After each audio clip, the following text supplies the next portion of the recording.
Hello friends, જો તમે બજારમાંથી મોંઘું ડાર્ટ પનીર લાવતા હોય તો એક વખત આ વિડીયો ચોક્કસથી જોઈ લેજો. તમે દૂધીમાંથી એક વખત ઘરે પનીર બનાવી લેશો ને તો તમે બજારનું પણ ભૂલી જશો. એટલું ટેસ્ટી આ દૂધીમાંથી પનીર બનીને તૈયાર થાય છે મિત્રો. તો ચલો રેસીપી બનાવવાનું શરૂ કરીએ. તો હવે જુઓ, દૂધીમાંથી એકદમ નવી રીતે પનીર બનાવવા માટે વજનમાં જોઈએ તો 500 ગ્રામ અને નંગમાં જોઈએ તો 1 નંગ અત્યારે મેં દૂધી લીધેલી છે. દૂધીને આ રીતે આપણે પિલર્સની મદદથી છાલ ઉતારી લેવાની છે. તો અહીંયા જુઓ, મેં દૂધીને એકદમ સરસ રીતે છાલ ઉતારી લીધી છે અને ત્યાર પછી આ રીતે આપણે ટુકડા કરી લેવાના છે અને એકદમ રફલી આપણે એને કાપી લેવાની છે. તો એવું કોઈ જરૂરી નથી કે એકદમ પરફેક્ટ એવા ટુકડા કરવા. આ રીતે તમે ગમે તે રીતે રફલી કટ કરી શકો છો. અને હા, બીજી વાત એ કે તમે જ્યારે પણ આ રીતે દૂધીમાંથી પનીર બનાવવાનું વિચારતા હોય તો એકદમ કૂણી અને જો આ રીતની તાજી, ફ્રેશ અને નાના બીજવાળી દૂધી હોય એવી દૂધી આપણે પસંદ કરવાની છે. જો હવે આ રીતે આપણે બધી દૂધીને કટ કરી લેશું. અને હવે જુઓ, ત્યાર પછી અહીંયા મેં એક મિક્સરનું જાર લીધું છે અને એની અંદર જે આપણે આ કટ કરેલા ટુકડા છે એ ઉમેરી દઈશું અને એકદમ આપણે એને પીસી લેવાનું છે. તો અહીંયા જો દૂધીને મેં એકદમ સારી રીતે પીસી લીધેલી છે. જો આ રીતે એકદમ સ્મૂથ પેસ્ટ બનાવવાની છે અને હવે આ પેસ્ટને આપણે બીજા બાઉલની અંદર ટ્રાન્સફર કરી દઈશું. અને જો અત્યારે આ જે પેસ્ટ છે એ એકદમ તમને પાણી પાણી દેખાતી હશે. તો આને આપણે એકદમ સરસ રીતે ઘટ્ટ બનાવવાની છે. તો એના માટે અહીંયા મેં 2 ટીસ્પૂન જેટલો ચોખાનો લોટ લીધેલો છે તો એ આપણે ઉમેરી દેવાનો છે અને આપણે એકદમ સારી રીતે મિક્સ કરી લેવાનો છે. તો તમે જોઈ શકો છો કે આ રીતે મેં ચોખાનો લોટ જેવો ઉમેર્યો એટલે આ બધી વસ્તુ એકદમ ઘટ્ટ થવા લાગી છે. અને 1/2 ટીસ્પૂન આપણે મીઠું ઉમેરી દેવાનું છે.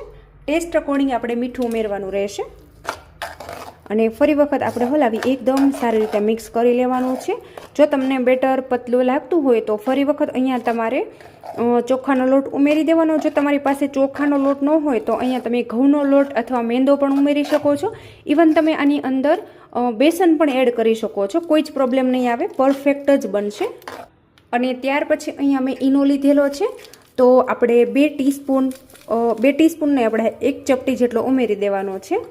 અને ઈનોને એક્ટિવેટ કરવા માટે અહીંયા આપણે 2 થી 3 ટીપા જેટલો લીંબુનો રસ ઉમેરી દઈશું. જુઓ, હલાવી અને એકદમ સારી રીતે મિક્સ કરી દેવાનું છે. તો હવે જુઓ, આ રીતનું પરફેક્ટ બેટર રેડી થઈ જાય ત્યાર પછી અહીંયા આપણે એક પ્લેટ લેવાની છે અને ડીશની અંદર આપણે 2 ટીપા જેટલું તેલ નાખી દઈશું. આ રીતે આપણે સરસ રીતે સ્પ્રેડ કરી દઈશું.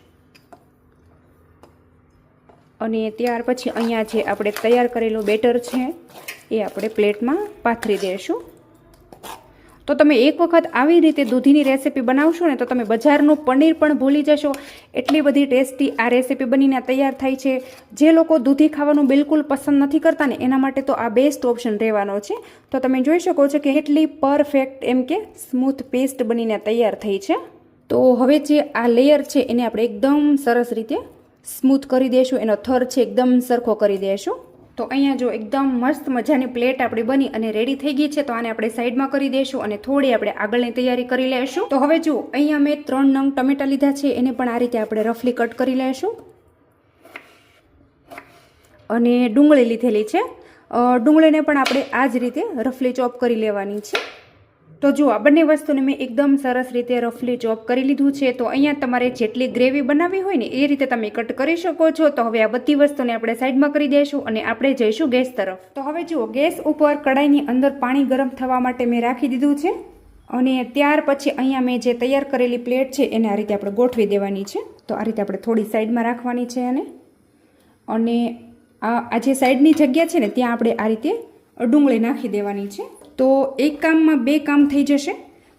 તમારું પનીર પણ બોઇલ થઈ જશે અને સાથે તમારી ડુંગળી ટમેટા પણ બોઇલ થઈ જશે. તો આ રીતે સાઈડમાં જે જગ્યા છે ત્યાં રીતે આપણે ટમેટા નાખી દઈશું. અને સાથે જ અહીંયા મેં 8 થી 10 લસણની કળીઓ લીધેલી છે. તો એને પણ આ રીતે આપણે સાઈડમાં નાખી દેવાની છે. અને સાથે જ અહીંયા મેં 3 થી 4 સૂકા મરચાં લીધેલા છે. તો એને પણ આ રીતે આપણે સાઈડમાં નાખી દઈશું. એકદમ સરસ એવા એ પણ બફાઈ જશે, મતલબ કે કૂક થઈ જશે અને એકદમ સરસ એવો ટેસ્ટ આવે ને એના માટે જો અહીં મેં એક તમાલપત્ર લીધું છે તો એને પણ આ રીતે આપણે પાણીમાં નાખી દઈશું. અને થોડી વાર આપણે ઢાંકણ ઢાંકી દેવાનું છે એટલે એકદમ પરફેક્ટ એવું બધી વસ્તુ કૂક થઈ જશે. તો અહીંયા લગભગ 10 મિનિટ જેવો ટાઈમ થઈ ગયો અને હવે આપણે ઢાંકણ ખોલી અને ચેક કરી લઈશું. તો હવે જો અહીંયા આપણે જે દૂધીમાંથી આ રીતનું જે પનીર બનાવેલું છે એને સાઈડમાં કરી લેશું, મતલબ કે આ રીતે આપણે લઈ લેશું અને ઠરી જાય પછી આપણે આના બટકા કરવાના છે. તો જો અહીં તમે જોઈ શકો છો. તો આ જે ટમેટાની છાલ છે એને તમારે ઉતારવી તો ઉતારી દેવાની, નહીંતર રાખી દેવાની. અને આ રીતે આપણે ચમચીથી લેશું અને મિક્સરના જારની અંદર આપણે ઉમેરી દઈશું. હવે આને આપણે પીસી લેશું. તો જો અહીં તમે જોઈ શકો છો કે જે આપણે બધી વસ્તુ બાફીને રાખી હતી ને એને આ રીતે મેં પેસ્ટ બનાવી લીધેલી છે. તો આને આપણે સાઈડમાં કરી દઈશું. અને જો આ રીતે આપણે દૂધીમાંથી જે પનીર બનાવીને રાખેલું છે એને આપણે લઈ લઈશું. જો એકદમ સરસ એવું ઠંડુ થઈ ગયું છે તો આ રીતે આપણે મીડિયમ એવાના પીસીસ કરી લઈશું. તો શું મિત્રો તમે ક્યારે દૂધીની આ રેસીપી બનાવી છે કે નહીં, કોમેન્ટમાં તમારો ફીડબેક ચોક્કસથી આપી દેજો. અને તમે મારો વિડીયો ક્યાંથી જુઓ છો ને એ પણ મને કોમેન્ટમાં લખવાનું બિલકુલ નહીં ભૂલતા. તો હવે જો તમે પનીર ખાવાનું પસંદ ન કરતા હોય ને તો એક વખત આવી રીતે દૂધીની રેસીપી ચોક્કસથી બનાવીને ટ્રાય કરી જોજો. ખૂબ જ હેલ્ધી એવી બનીને તૈયાર થઈ જાય છે. અને જે દૂધી ખાવાનું બિલકુલ પસંદ નથી કરતું ને એના માટે પણ આ બેસ્ટ ઓપ્શન છે.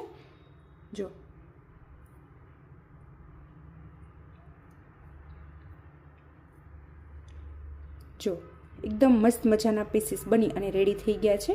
તો બસ હવે આ બધી વસ્તુને આપણે સાઈડમાં કરી દઈશું અને આપણે જઈશું ગેસ તરફ. તો અહીંયા ગેસ ઉપર મેં કઢાઈ ગરમ થવા માટે રાખી દીધી છે અને એની અંદર આપણે માપ મુજબ એટલે કે થોડું નોર્મલ ચડિયા તો આપણે તેલ નાખી દઈશું.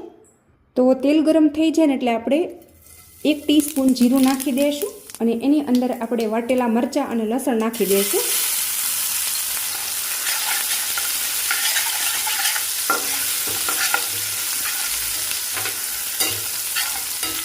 તો હવે જુઓ આવી રીતે જ્યારે લસણ સતળાઈ જાય ને પછી આપણે જે બનાવેલી પેસ્ટ છે એને પણ ઉમેરી દઈશું. તો બસ હવે આપણે ગેસની ફ્લેમ છે એ હાઈ કરી દઈશું અને આ ગ્રેવીને આપણે એકદમ પરફેક્ટ એવી કૂક કરી લેવાની છે. તો હવે જુઓ આ રીતે તમે નોર્મલ થોડું ચડિયાતું તેલ નાખશો ને એટલે કૂક થતી વખતે નીચે ચોંટશે નહીં અને એકદમ પ્રોપર આપણી ગ્રેવી બની અને તૈયાર થશે. અને ગ્રેવી આપણી જ્યારે બનતી હોય ને ત્યારે આપણે અહીંયા 1 ટીસ્પૂન જેટલું દહીં ઉમેરી દેવાનું છે. બિલકુલ ઓપ્શનલ છે, જો તમને ભાવે તો ઉમેરવાનું, નહીં તો સ્કીપ કરી દેવાનું.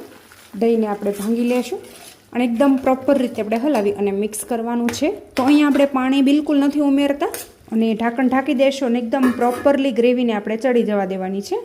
તો હવે જુઓ ઢાંકણ આપણે ખોલી લેશું અને ત્યાર પછી અહીંયા આપણે કશ્મીરી લાલ મરચું લીધેલું છે તો એ આપણે આ સ્ટેજ ઉપર ઉમેરી દઈશું.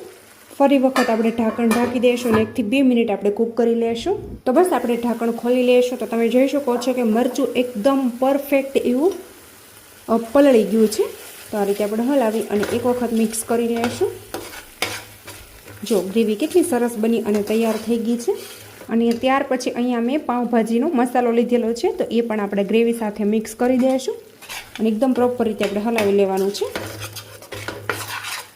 અને હા, ફરી વખત આપણે થોડું પાણી ઉમેરી દઈશું, હલાવી અને મિક્સ કરવાનું છે.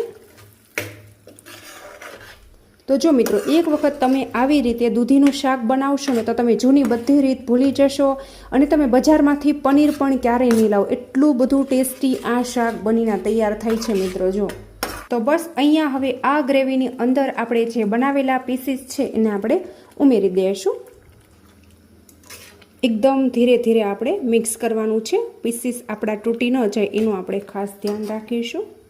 થોડી વાર આપણે ઢાંકણ ઢાંકી દઈશું જેથી કરીને આપણે એડ કરેલા પીસીસ છે એકદમ પરફેક્ટ એવા કૂક થઈ જાય. 4 થી 5 મિનિટ આને આપણે સ્લો ફ્લેમ પર થવા દઈશું.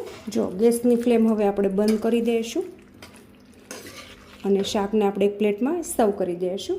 તો અહીંયા જુઓ એકદમ મસ્ત મજાનું નવું દૂધીનું શાક બની અને રેડી થઈ ગયું છે. હવે આપણે ગાર્નિશિંગ માટે ઉપરથી થોડા ધાણા નાખી દઈશું.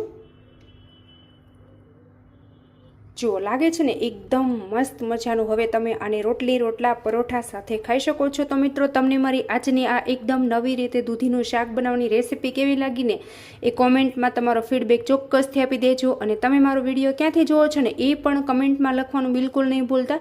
અને હજુ સુધી તમે મારી ચેનલ ઉપર નવા છો તો ચેનલને સબસ્ક્રાઈબ કરી દેજો. Thank you.